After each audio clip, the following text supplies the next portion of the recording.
obviamente que va a haber nuestra trampa también, pero necesito que me atiendan. ¿Ya? ¿Por qué? Porque es un poquito complicado. Le voy a poner yo una gasometría y en esa gasometría me tienen que decir qué hay. ¿Ya, Natalia? Cuando nosotros hablamos de gasometría, doctores, tenemos que hablar de lo que estamos buscando son los gases en sangre. ¿Ya? Para hablar de gases en sangre, nosotros tenemos que saber que en el cuerpo hay alguna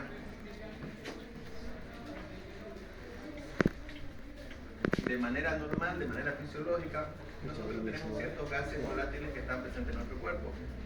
Y eso es representado a nivel cuantitativo en una gasometría, que mide ciertos parámetros que sí o sí tienen que saber ustedes. ¿Cuáles son esos parámetros? PO2, vamos por partes. PO2, PCO2,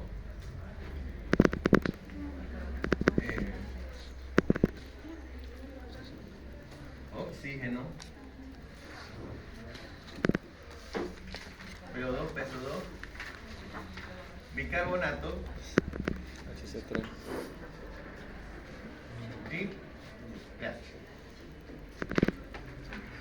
Si entienden lo normal, van a entender lo patológico. Ya, como siempre les digo, aprendan valores normales. El orden no te la Está bien, está bien. HC.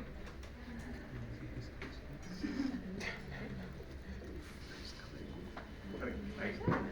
Perdón, está bien. Sí, bueno. Entonces vamos. Y aquí hay algo que tienen que aprender a sacar sí o sí, que se llama la FiO2. Todo esto tienen que saber porque yo les voy a poner todos estos parámetros. Normales o alterados. ¿Ya? La oxigenación, doctora. En una gasometría ustedes van a ver todos estos parámetros. De acuerdo a eso van a diagnosticar a su paciente. Lo voy a resumir aquí para que el tema sea no tan tedioso. El oxígeno en sangre, doctores, el oxígeno es arriba del 90%. Entonces, la oxigenación o la O2 tiene que ser arriba del 90%. La PO2. La PO2 es la saturación de oxígeno. Saturación de oxígeno es lo que ustedes miden cuando piden su maquinita en el dedo. Le ponen el dedito y miren arriba del 90%. ¿Ya? Saturación de oxígeno arriba del 90% normalmente. La PO2 es la presión parcial de oxígeno. Quiere decir que hay presión de oxígeno también, que es un gas en sangre. Al igual que la saturación de oxígeno, la PO2 tiene que ser arriba del 90%. ¿Ya? Arriba. En el cuerpo, para regular osmolaridad, doctores, habían dos cosas que habíamos visto antes, que son líquidos disolutos. ¿Ya? Proteínas y agua. Entonces tiene que haber una regularidad para que eso se mantenga intravascular. Pero a nivel celular, doctores, el trabajo mitocondrial, el trabajo de la agregación de proteínas, todo libera un desecho metabólico que se llama hidrogenión. ¿Ya? El hidrogenión es el desecho metabólico final del mitocondrio. Cuando hay este hidrogenión tiene que estar dentro de parámetros aceptables. ¿Para qué? Porque cuando hay mucho hidrogenión es ácido, cuando hay poco hidrogenión es base. Entonces, es como pongámoslo así, es como los cítricos. A veces hay unos limones más ácidos, otros más dulces y todo eso. ¿Ya? Lo mismo pasa en el cuerpo. Tiene que haber una regularidad. ¿Para qué? Para que sea osmolar, para que sea dentro de parámetros normales o aceptables. Y esto se regula a través de dos cosas. ¿Por qué? Porque los dos eliminamos hidrogeniones. Si nosotros tenemos funcionamiento normal celular, a nivel mitocondrial, como hacemos todo, estamos produciendo hidrogeniones. Producimos hidrogeniones en cada momento. Tu cuerpo tiene que eliminar esos hidrogeniones de manera normal. ¿Ya? ¿Por qué? Porque cuando no elimina, se acumulan y se vuelve ácido. Y cuando elimina además, se vuelve base. Ya se vuelve muy alcalino. Entonces hay dos mecanismos en el cuerpo que regulan la salida de hidrogeniones, que son el hígado, el riñón y los pulmones. Los pulmones eliminan ácido a través del dióxido de carbono o CO2. Entonces cuando vos haces esto, eliminas CO2, que es representado por el rico hidrogenio. Y el riñón, de manera normal, tiene que eliminar hidrogeniones y reabsorber más bicarbonato. Entonces, los dos mecanismos que regulan el pH son los riñones y cualquier alteración estructural, funcional, como vimos el otro día en insuficiencia renal. Si tu riñón no filtra, reabsorbe más hidrogeniones y por eso el paciente renal tiene tendencia a la acidosis metabólica. ¿Por qué? Porque no reabsorbe bicarbonato, pero sí reabsorbe hidrogeniones. Entonces, tu cuerpo elimina hidrogeniones a través de esos lados. Uno por la orina, por el riñón, y otro por el CO2. Partiendo de ahí, un montón de patologías. El PCO2, doctores, que es la presión de dióxido de carbono que normalmente nosotros tenemos. ¿Cómo se llama el intercambio gaseoso? Antes. La hematosis,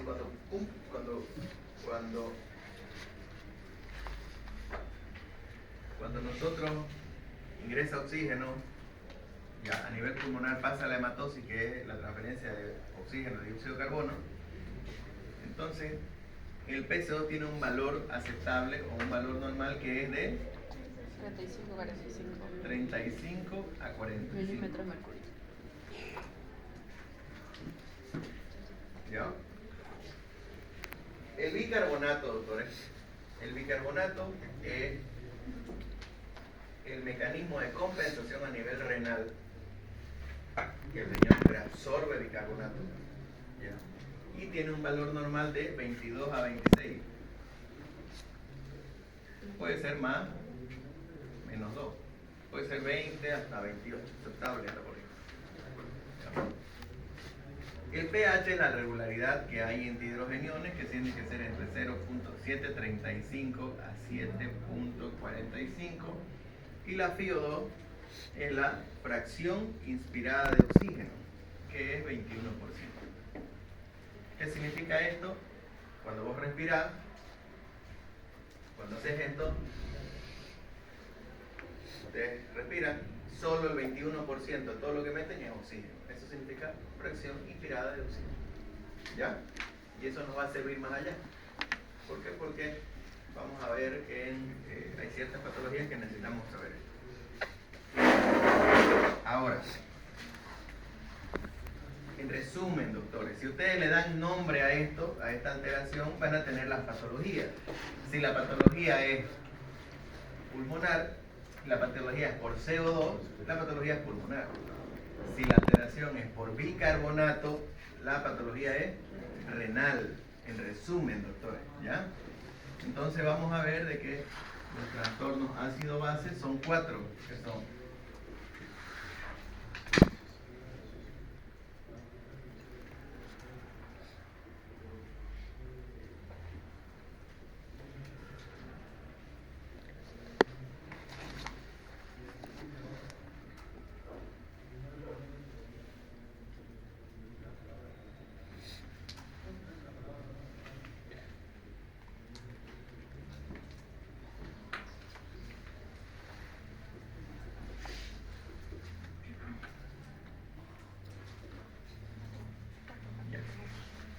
en resumen, doctores, eso es lo que tienen que aprender ahora. Lo más grande posible, a grandes rasgos. ¿Por qué? Porque no les quiero complicar la vida. ¿Ya? Pero me tienen que aprender a dar nombre cuándo es una acidosis metabólica, cuándo es una alcalosis respiratoria, cuándo es una acidosis respiratoria. ¿Ya? Perdón. ¿Y en qué patologías está presente?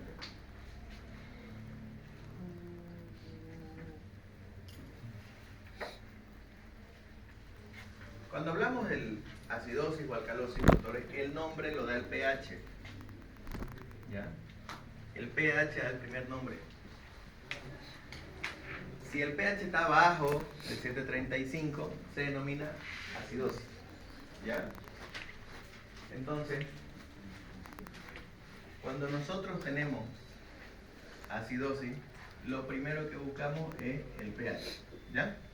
Nos vamos a ir primero por la metabólica, que es la más común, La acidosis metabólica se caracteriza ¿por qué? Primero, al decir acidosis, quiere decir pH bajo. ¿Bajo de cuánto? Bajo de 7.35. Al decir metabólica, doctores, quiere decir que es el riñón el que está afectado. ¿Por qué? Porque el riñón está represionando, está captando más hidrogeniones. Si capto más hidrogeniones, me vuelvo ácido, ¿ya? Pero a la vez, si yo capto más hidrogeniones, ¿ya? ¿Qué hace mi bicarbonato? Mi bicarbonato se consume. ¿Por qué? Porque intenta bajar los niveles de hidrogeniones que está compensando el paciente con el paciente que está reabsorbiendo más hidrogeniones. A ver, en el caso de la insuficiencia renal, el riñón normalmente bota hidrogeniones y reabsorbe bicarbonato. Pero en los pacientes renales, como ya no reabsorben bicarbonato porque no funciona ese riñón y tampoco puede eliminar hidrogeniones, los hidrogeniones se aumentan. Si se aumentan, causan acidosis. Pero ese poco bicarbonato que había se está consumiendo porque intenta compensar la subida del CO2, la subida del hidrogenión. Entonces el bicarbonato se empieza a consumir. Y si se empieza a consumir, el bicarbonato baja. Entonces la acidosis metabólica, doctores, es eso. Dejémoslo vacío esto, ¿ya? Para que no se quite. La acidosis metabólica es la presencia de pH alto con bicarbonato bajo porque intenta consumir, ¿ya? ¿Y en qué patologías veo yo una acidosis metabólica?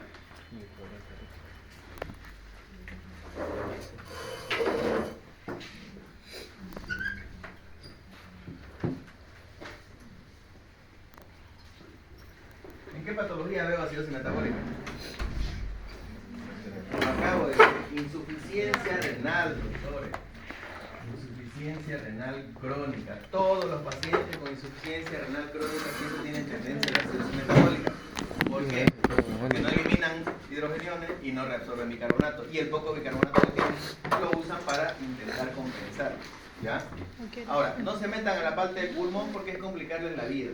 El pulmón, ¿qué hace? Intenta botar hidrogeniones. ¿Cómo intenta botar hidrogeniones? Aumentando. Entonces el CO2 se baja también. Puede estar normal o bajo, pero no quiero que se metan ahí. No quiero que se metan a compensación o no compensación. Que me den el nombre y apellido, estoy feliz, ¿ya? Entonces los pacientes con acidosis metabólica son los típicos pacientes que causan insuficiencia renal. ¿Qué otros pacientes tienen acidosis metabólica? Los pacientes con sepsis. ¿Por qué? Por sobrecarga mitocondrial. En un proceso infeccioso, tu cuerpo se está intentando defender, entonces produce más energía. Al producir más energía, libera más radicales y lo vuelve acidótico, ¿ya? La alcalosis metabólica, doctor. Si yo digo alcalosis, ¿qué digo? Mi pH está alto. Y si mi pH está alto, ¿cómo va a estar mi bicarbonato? Alto.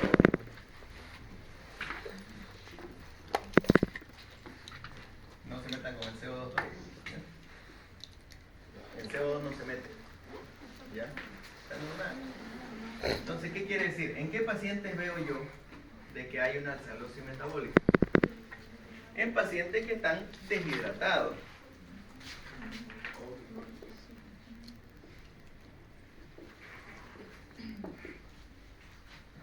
Pacientes con deshidratación. Lo más típico. ¿Por qué? Porque perdés sodio, perdés potasio y perdés hidrogenión. ¿Dónde perdés hidrogenión? ¿En qué pacientes se ve esto muy común? Los vómitos, doctores. Vómito y diarrea.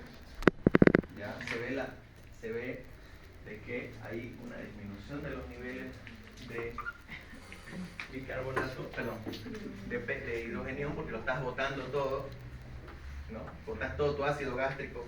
El ácido gástrico es rico en hidrogenión, ¿ya?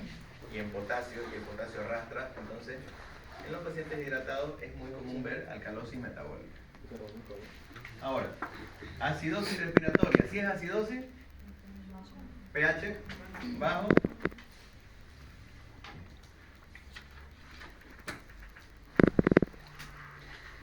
Y aquí, ¿dónde está el problema? Si es respiratorio, doctores, es pulmón, ya no es riñón. ¿Y cómo estaría el CO2? Alto, alto. ¿Por qué? Porque estoy reteniendo más CO2, estoy reteniendo más hidrogenión. El hidrogenión en el pulmón es el CO2. Entonces, si tengo acidosis respiratoria, estoy teniendo más hidrogenión, entonces el CO2 está alto. ¿Ya? ¿Y en qué tipo de pacientes tengo acidosis respiratoria?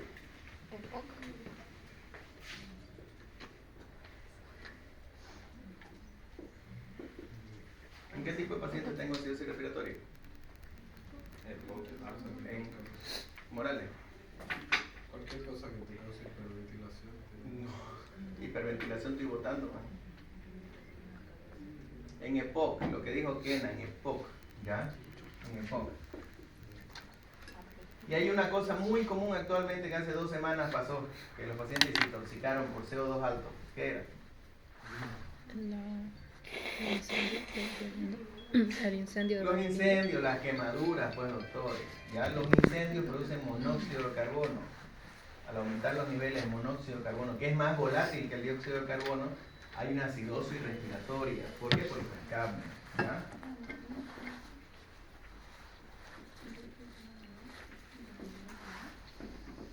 Entonces, ¿por qué en los pacientes EPOC?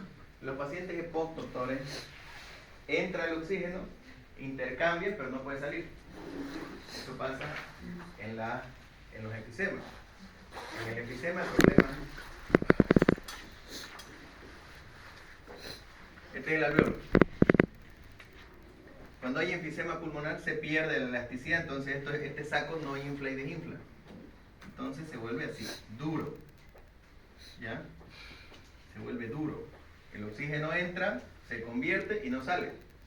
Entonces el CO2 empieza a aumentarse. ¿Ya? Por eso, si ustedes se acuerdan un poquito de neumología o fisiopato, el EPOC se caracterizaba por 2 cosas. Habían 2 tipos de EPOC, bronquitis y enfisema. Entonces, ¿qué nombre tenía la enfisematosis? Lago rosado. Soplador rosado. ¿Por qué? Porque vamos a ver que el CO2 vasodilata. Cuando vimos accidente cerebrovascular, vimos de que una de las medidas neurocríticas era tener CO2 dentro de lo normal, porque si teníamos CO2 muy alto, vasodilataba y aumentaba el edema.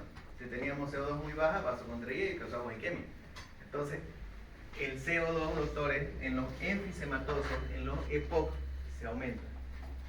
Y podemos tener acidosis respiratoria. ¿Ya?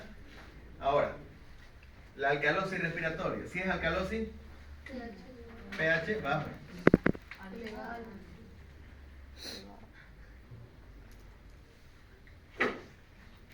Y si es respiratoria, obviamente es el PCO2 el que está alterado. ¿Y cómo va a estar el CO2? Bajo. ¿Y en qué pacientes veo esto yo?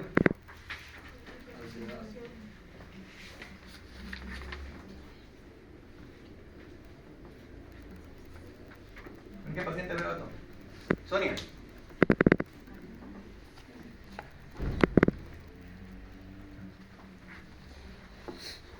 Monteros. Bulimia. ¿En qué paciente veo una alcalosis respiratoria?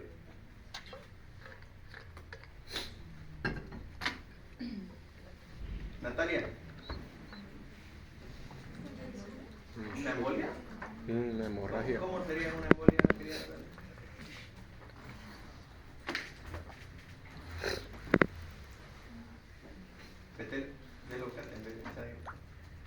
¿En qué paciente veo una alcalosis respiratoria? Si este es porque retengo mucho CO2, la acidosis respiratoria es porque retengo mucho CO2. La alcalosis respiratoria, ¿cómo va a ser? Está hiperventilando. Hiperventilación, ¿ya? Entonces les voy a dar un ejemplo como para que nunca se olvide. ¿En qué casos ven acidosis respiratoria? La típica Cuando los dejan en el cortejo y hacen el show o crisis de ansiedad. Cortejo o corteja, llámalo como sea. Cuando se muere un familiar y en el orgasmo, pues doctores. ¿Por qué? Porque se desmaya. Nunca se van a olvidar de eso. La quelosis respiratoria es eso, pierden CO2. Al perder CO2, mira que la otra. Al perder CO2 causa lo que se llama alcalosis respiratoria. Si ustedes entienden lo de allá, van a entender qué patología puede causar y cómo darle el tratamiento. Esto es lo más resumido que puede haber, doctor. Entonces, la alcalosis respiratoria es porque vos estás hiperventilando. ¿Y en qué paciente se da? Ansiedad. ¿Ya? Bueno, todo lo que hiperventile. Se te murió un familiar, te peleaste, te hiciste hacer show, estás teniendo relaciones, lo que vos quieras. Pero lo que cause hiperventilación. ¿Ya?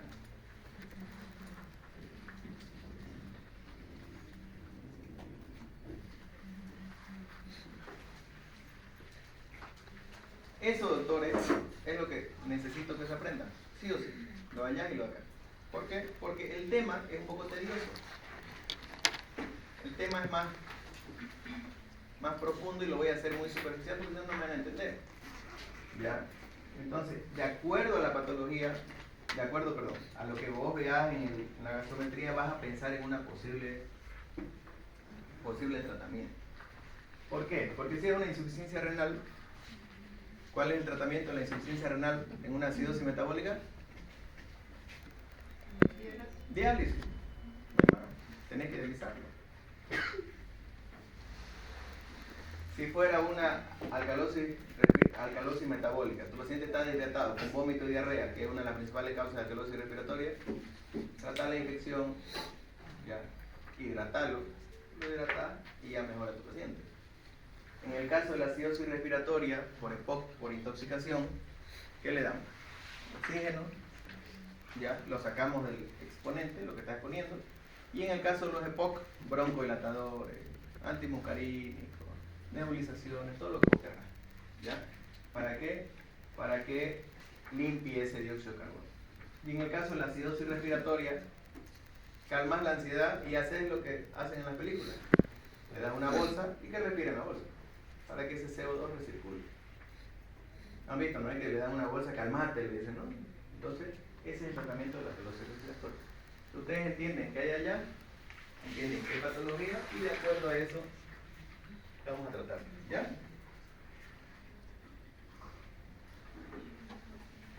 Vamos.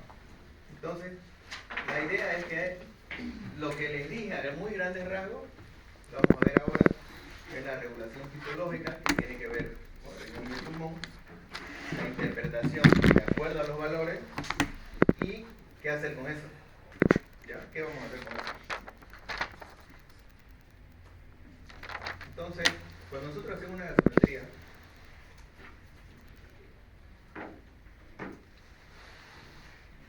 la gasometría es un estudio laboratorial donde nosotros valoramos lo que son los gases en sangre. ¿Para qué? Para dar una mirada de cómo está nuestra osmolaridad. Entonces, mucho depende de la toma de muestra, que es la gasometría. Hay muchos problemas con esto, doctores, porque depende de cómo tomen la muestra, va a ser sus niveles de niveles gasométricos. Y más allá vamos a ver. Entonces, lo que dice ahí es un poquito más para papeles, digamos, que tiene que ser una buena muestra, que tiene que hacer un principio fundamental, que una gasometría aislada no tiene una interpretación única, que es una integración diagnóstica, que tiene que ver líquidos, electrolitos, gasométricos, circulación clínica, o sea, muchas cosas. Esto más es papeles, ya por eso el tema es un poquito más pesado. He borrado un montón de fórmulas para que no se les haga pesado, pero porque es importante buscar una gasometría o hacer una buena gasometría, porque los niveles gasométricos va a depender mucho de cómo lo tomas y del tiempo. Mientras más tiempo vos tengas esa muestra de sangre, más el glóbulo rojo se revienta. Si Si se revienta, vas a tener disminución del oxígeno y aumento del CO2. Lo mismo pasa que por X motivo ustedes toman la muestra, ¿ya? Toman la muestra de gas arterial, toman la muestra de sangre y se les escapa un poquito de aire y absorben un poquito de aire. Esa gasometría va a salir hiperoxémica, quiere decir con más oxígeno de lo normal. Entonces mucho depende de la toma de muestra y esas son cosas que solo para nombrarlas, ¿ya? Dice ahí retraso en el análisis. ¿Por qué? Si ustedes se retrasan, ese oxígeno va a empezar a consumirse y aumentan los niveles de CO2. Dice pseudo hipoxemia. Obviamente si se tardan mucho, ese oxígeno se consume, su PO2, su saturación va a salir en el suelo y su CO2 va a salir alto. Entonces la gasometría tiene que ir acompañada netamente de la presentación clínica. Dice, ¿qué dice? Pseudoacidosis, obviamente netamente. ¿Por qué? Porque cada vez que se destruye algo libera más hidrogenión, ¿ya? El exceso de heparina, normalmente esto se toma con heparinas, es un anticoagulante, las burbujas de aire y la contaminación venosa. Entonces, ¿hay diferencia de la sangre arterial a la venosa? ¿Maite? ¿Qué? ¿Cuál es la diferencia? Sangre arterial. El oxígeno. La sangre arterial es rica en oxígeno, la venosa es rica en CO2.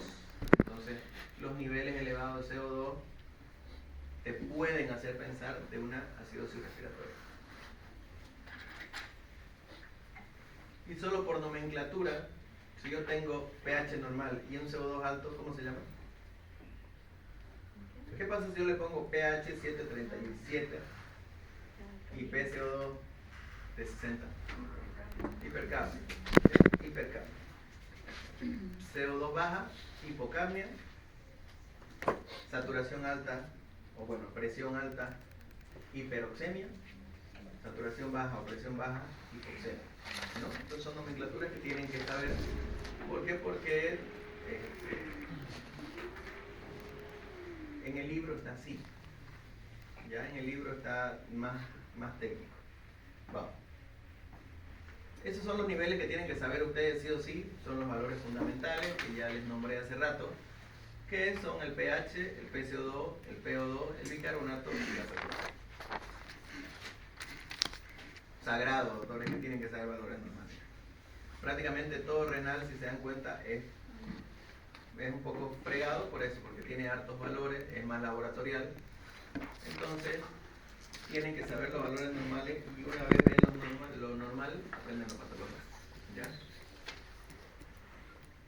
¿Ya? Esto lo vamos a saltar. ¿Por qué? Porque dice que la oxigenación, que es la presión de oxígeno, versus el contenido de oxígeno, va a depender mucho de varias cosas, como la cantidad de hemoglobina, la saturación de oxígeno, la presión de oxígeno, que es un componente mayor, que dice la presión de oxígeno no equivale directamente al contenido total del oxígeno. En un paciente anémico puede tener PO2 normal con contenido de oxígeno reducido. ¿Por qué? Porque no hay glóbulos rojos. Entonces esto es netamente nomenclatura. No quiero aburrirlo con esto porque se van a chispar. La diferencia entre hipoxemia e hiperoxemia, entonces es lo mismo la cantidad de oxígeno que tenga, que regule o bueno, que marque una presión de oxígeno a nivel gasométrico. Hipoxemia es todo lo que disminuye los niveles de oxígeno en sangre. Entonces puede ser el efecto neurológico por alteración del estado de conciencia, por mal control del centro circulatorio, alteraciones cardiovasculares, normalmente los pacientes choqueados, los pacientes que tengan trastornos de la funcionalidad, cambios respiratorios compensatorios y consecuencias graves en la hipoxemia severa. Y en el tema de la hiperoxia, sustitución del nitrógeno alveolar, atelectasia por absorción, disminución de la distensibilidad, especies restrictivas de oxígeno y potencial lesión pulmonar. Entonces, ¿qué quiere decir eso? Que la hiperoxia puede causar potenciación del pulmón. ¿Por qué? Porque libera muchos radicales libres, causa así un poco de edema cerebral. El PCO2, doctores, y aquí ya tiene que ver más con gasometría, la presión parcial de oxígeno, de dióxido de carbono, perdón, no se olviden que causa vasodilatación. ¿Ya? Mientras yo más CO2 tenga, más vasodilato. Si más vasodilato, se me cae la presión o disminuye el flujo. Si disminuye el flujo empiezan a tener ciertas sustancias de compensación, que lo vamos a ver más acá. Entonces la hipercapnia, ¿qué es lo que causa? Y el gran problema se llama vasodilatación cerebral. ¿Ya? La hipercapnia es uno de los principales, una de las principales complicaciones del paciente pulmonar, del paciente con EPOC, que puede comprometer la vida. Entonces los niveles altos de CO2 en cualquier persona pueden causar lesión cerebral. Y todos están con teléfonos, por favor busquen con su celular. Muerte dulce, ¿qué significa muerte dulce? Muerte dulce.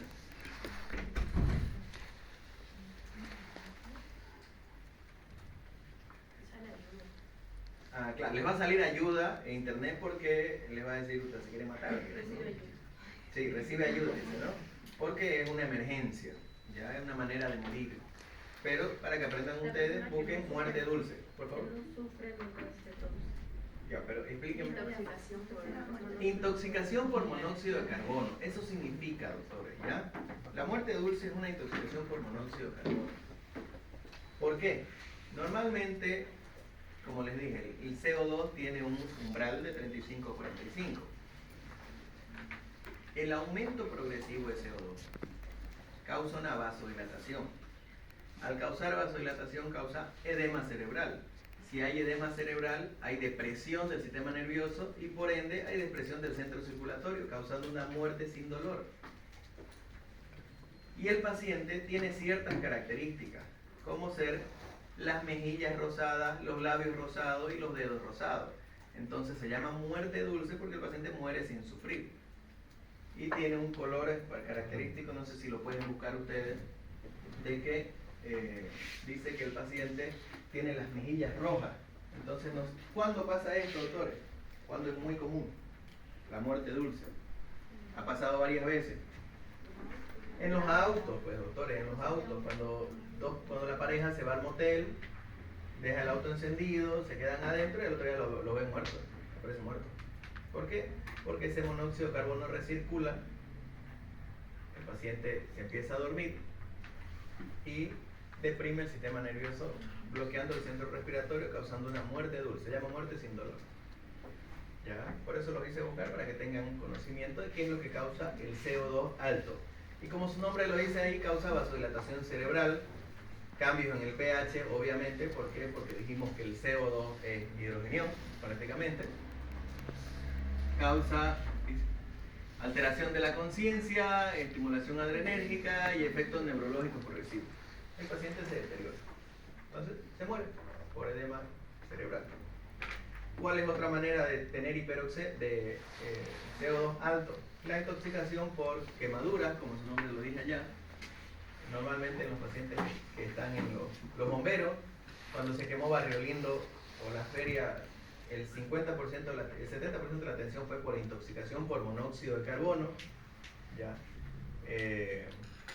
Entonces es relativamente común esta intoxicación. ¿Ya? El hielo seco también produce CO2 alto. Y la hipocapnia, doctores. La hipocapnia da alcalosis respiratoria, como su nombre lo dice, y hace vasoconstricción cerebral. Y nos vamos al clásico ejemplo de lo que les decía hace rato. La hiperventilación, ya sea porque se murió un familiar, ya que nos vamos a quedar con eso. Se muere un familiar, cualquier persona está llorando o sollozando y empiezan, ¿no? Empiezan, o se desmayó. Y es un show aparte, ¿no? Atender al que se desmayó. ¿Por qué se desmayó? Sí. Pues no le llega a ustedes. Más allá de la hipoxemia, porque hace vasoconstricción cerebral, porque estás metiendo líquido, estás metiendo oxígeno. Lo que estás perdiendo es CO2. Y el CO2 causa vasoconstricción cerebral. Si hay vasoconstricción, por ende va a haber hipoxia, y la hipoxia va a causar el desmayo. Y eso lo ven ustedes en el día a día. Llevémoslos al tema chistoso en el sexo. Hay algunas parejas que tienen relaciones y en el orgasmo al hiperventilar se desmayan. ¿Por qué? Por pérdida de CO2, ¿ya? Por vasoconstricción producida por los niveles de CO2 bajos por la hiperventilación. Yo sé que lo toman chistoso, pero así se van a acordar. Es la única manera que se acuerda, llevándolo al tema gracioso. ¿Ya? Entonces, ¿qué es lo que produce? Vasoconstricción cerebral, disminución del calcio, parestesia y letargia y posibles arritmias y convulsiones. ¿Ya? Pero ¿con qué se van a acordar? CO2 alto, intoxicación, CO2 bajo, perdón, CO2 alto, vasodilatación, edema cerebral, ¿ya? Ahí rubicundez y CO2 bajo, hipoxia. El hidrogenión, como su nombre lo dice, es fundamental para la actividad celular debido a su reactividad.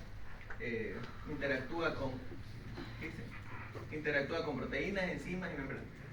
Es el desecho final del trabajo mitocondrial. Todo lo que produce energía, la finalidad es el hidrogenión. ¿Ya? Lo mismo que todo en tu cuerpo, cuando cualquier cosa se produce, tiene un desecho metabólico. En este caso, toda actividad celular es el hidrogenión. ¿Ya?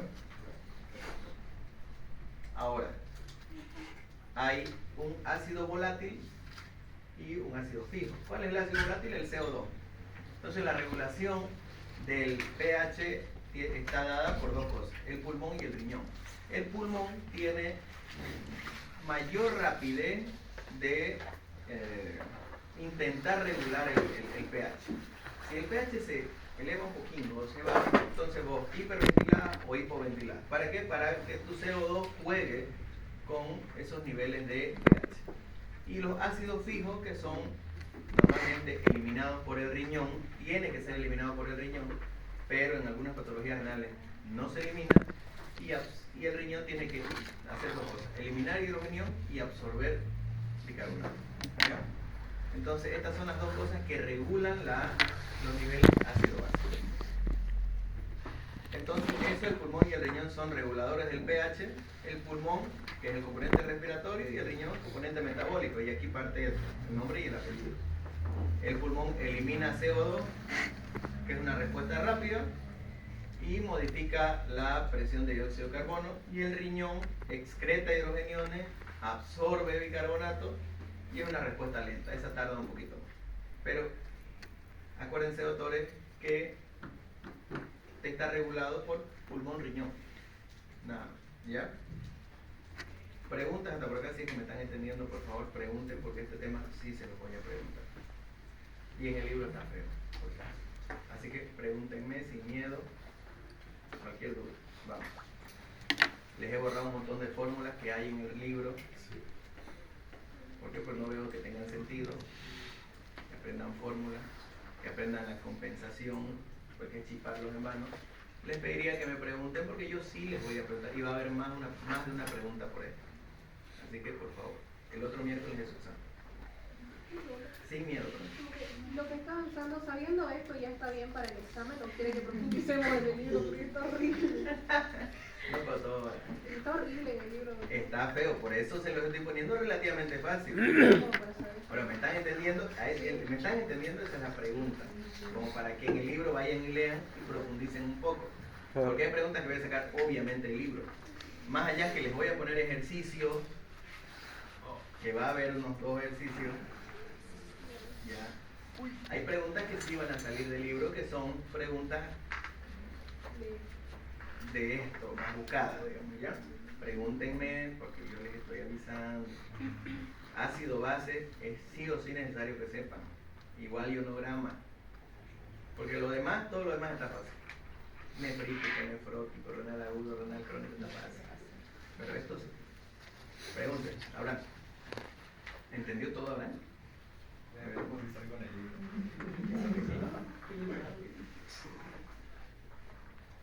Morales. ¿Está bien? ¿Le entendés? No, yo sé que cuesta, pero eso intento hacerlo lo más fácil posible. ¿Ya? Y si ustedes se leen el libro, está feo. Está muy feo. Monterito. Como Condorito. ¿Ah? Bien. No, Monterito no creo. Montero. Ya, vamos. Ahora, hay ciertas cosas, doctores, antes que se meta el pulmón y el riñón, hay ciertas cosas que llaman amortiguadores o buffers. ¿Ya? ¿Qué quiere decir? Que los cambios de hidrogenión, al aumento o a la disminución de hidrogeniones, para que no haya alteración del pH, estos sistemas de respuesta de amortiguadores rescaten al cuerpo para que no se vuelva ácido o base. Y estos son llamados buffers, ¿ya? Estos buffers son un mecanismo de compensación. ¿Y qué es lo que hacen? Si hay más hidrogeniones, retienen hidrogeniones. Si hay menos, liberan un poquito más de hidrogeniones, ¿ya? Entonces, ¿cuáles son estos? Hemoglobina, albúmina, proteínas plasmáticas, fosfatos y hueso. Más allá de la albúmina, ¿qué otra proteína había, Sonia? ¿Cuáles son las proteínas? Elena. Albúmina y Sonia. El otro día aquí lo anoté en la pizarra.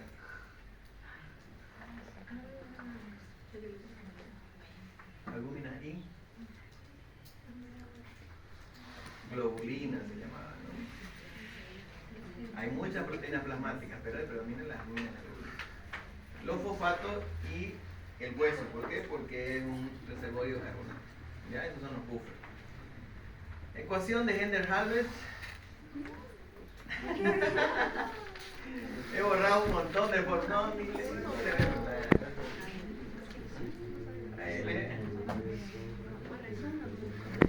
Pero ¿qué es lo que dice ahí, doctores?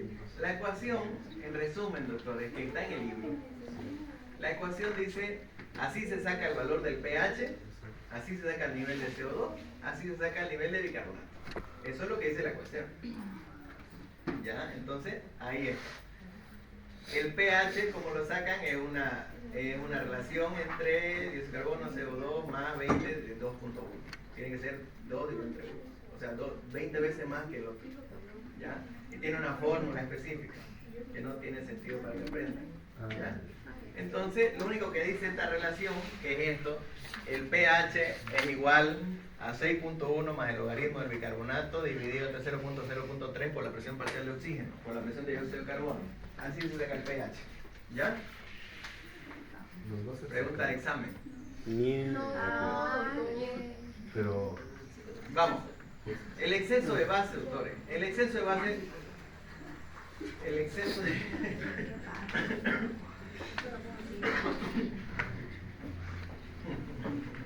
Yo cuando fui estudiante odiaba este tema, así que lo entiendo. Es muy matemático. Pero cuando ustedes aprenden a manejar ventilador mecánico, se van a dar cuenta que es básico este tema para todos. Algún día aprenderán. ¿Ya? Pero, ¿qué es lo que dice el exceso de base? El exceso de base cuantifica el componente metabólico, nada más. Quiere decir de que hay exceso de base negativo, indica depresión de bicarbonato y tiene que ver mucho netamente solo con el riñón y no con el pulmón. ¿Ya? El exceso de base es cuánto bicarbonato perdí y cuánto bicarbonato necesito. Eso nosotros usamos para reposición de bicarbonato según fórmula también. ¿Ya? Solo lo voy a nombrar porque no tiene sentido para ustedes. Ahora, los mecanismos de compensación de los trastornos metabólicos son la compensación respiratoria. Ya les dije, no me voy a meter a compensación o no. ¿Por qué? Porque se van a complicar la vida.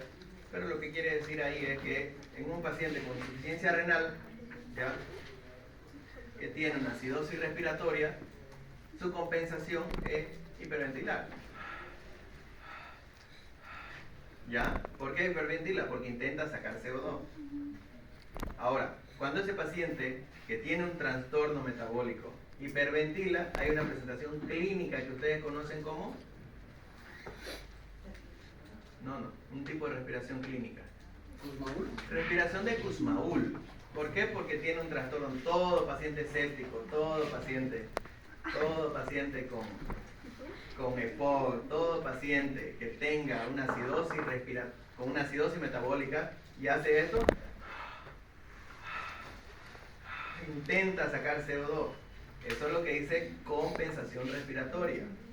Entonces, todos los renales respiran así cuando están acidóticos. La respiración de Kussmaul, ¿ya?, que es una respiración acidótica pura.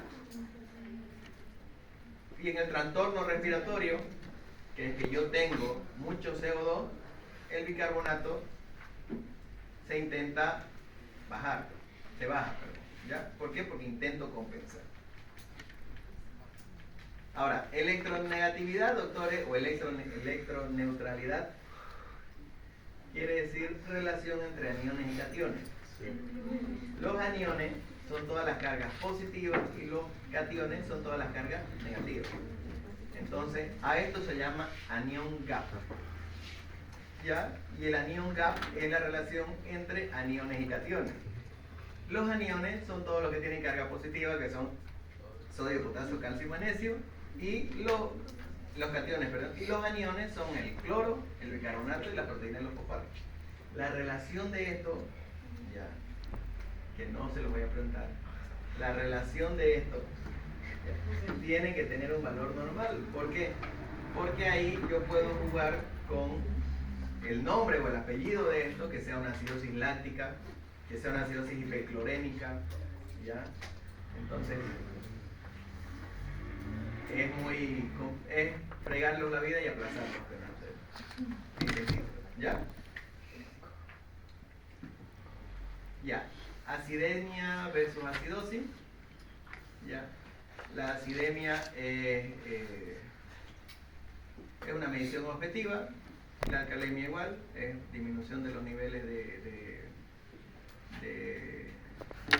hidrogeniones, que dice ahí, acidosis, proceso fisiológico que tiene a disminuir el pH y puede existir sin acidemia, y la alcalosis, proceso fisiológico que tiene que aumentar el pH y puede existir sin alcalemia, ¿ya? Y esto es lo que quería decirles, es lo mismo que les dije hace rato.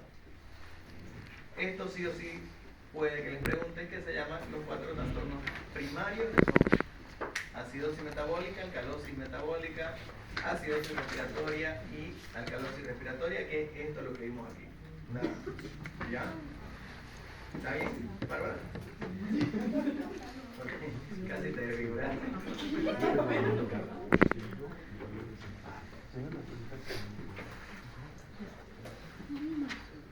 Por eso lo primero que hice fue hacerles este cuadro y en qué patología se da, porque yo me voy a poner a jugar con eso, es clínica. Si yo les pongo esto, ustedes me tienen que decir qué patología puede ser o en qué caso se da, o quizás les pongo un caso clínico y ustedes me ponen una gasometría y me sospechan de eso o esto. Entonces, en el libro, queridos doctores, no solo está la insuficiencia renal, por si acaso, con Borri, en el libro no solo está la insuficiencia renal, hay harto. Pero pongas esa. No. Lo que ya está, obviamente no le voy a preguntar. Entonces, esto sí o sí tienen que saber, ¿ya? ¿Qué es lo que tienen que hacer? Algoritmo de interpretación, evaluar el pH lo primero, el apellido es a ver si está ácido o está álcali. Evaluamos dos cosas a través de eso, que es el CO2 y el bicarbonato, y qué desorden primario es, o sea, qué patología me puede estar causando eso para darle solución. Si el pH está normal, no hay alteración ácido-base, quiere decir de que hay ausencia de trastorno.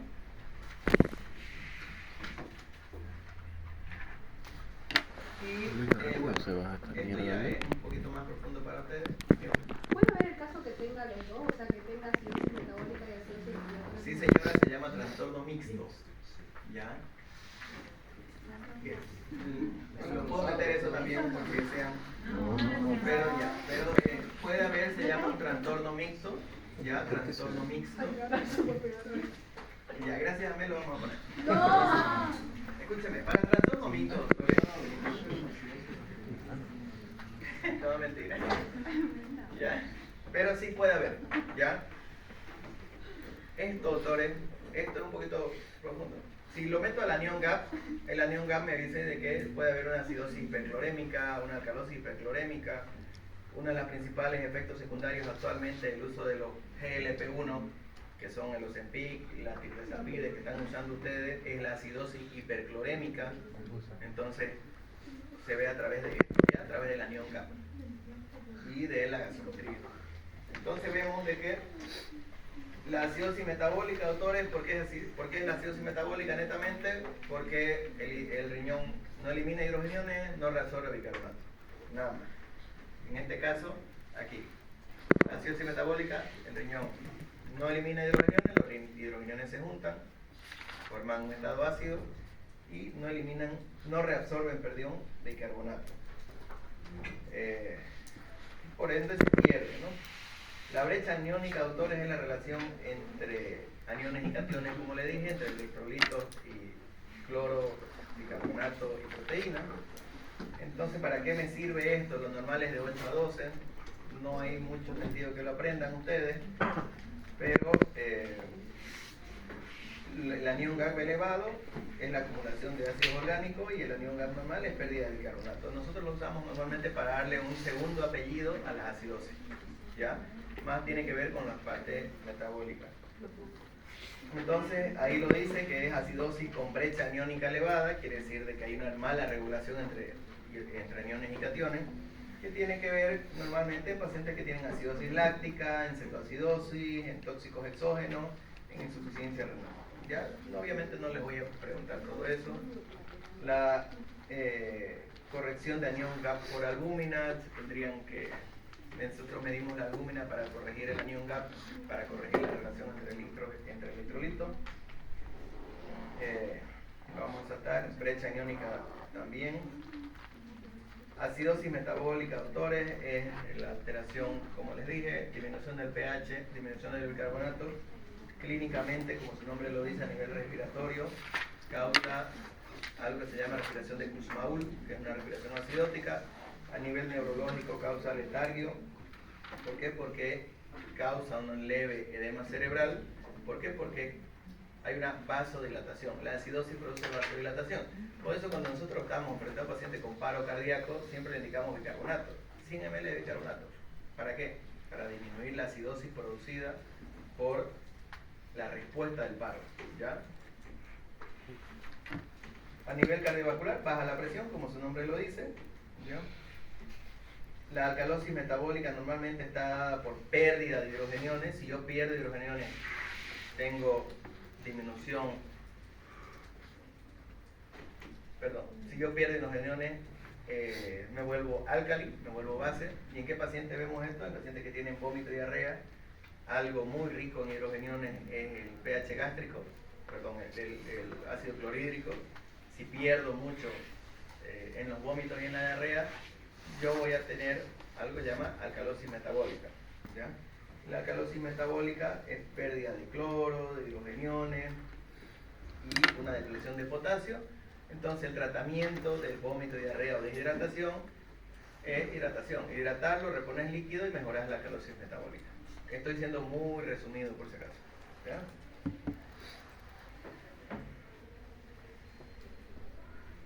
Vamos a saltar esto. La acidosis respiratoria es lo mismo, puede ser aguda o crónica.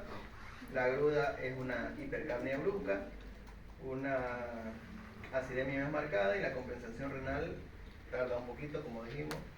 Y la crónica es restricción de los niveles de bicarbonato, que se ve normalmente en pacientes EPOC o intoxicados. Y el tratamiento general es evitar el desencadenante. Si es el humo de la quemadura, pues de lo que se está quemando, sacarlo de ahí.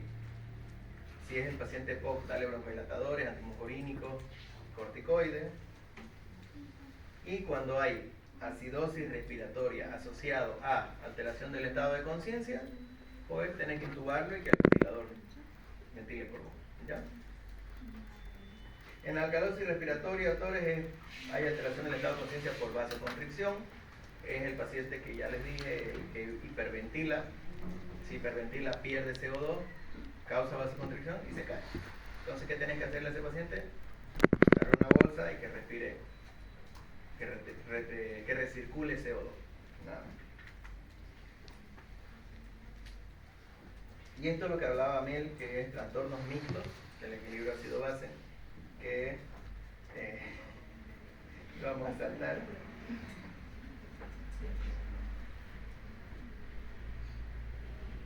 Ya está ahí, ¿ya? Chicos, yo sé que es feo el tema, pero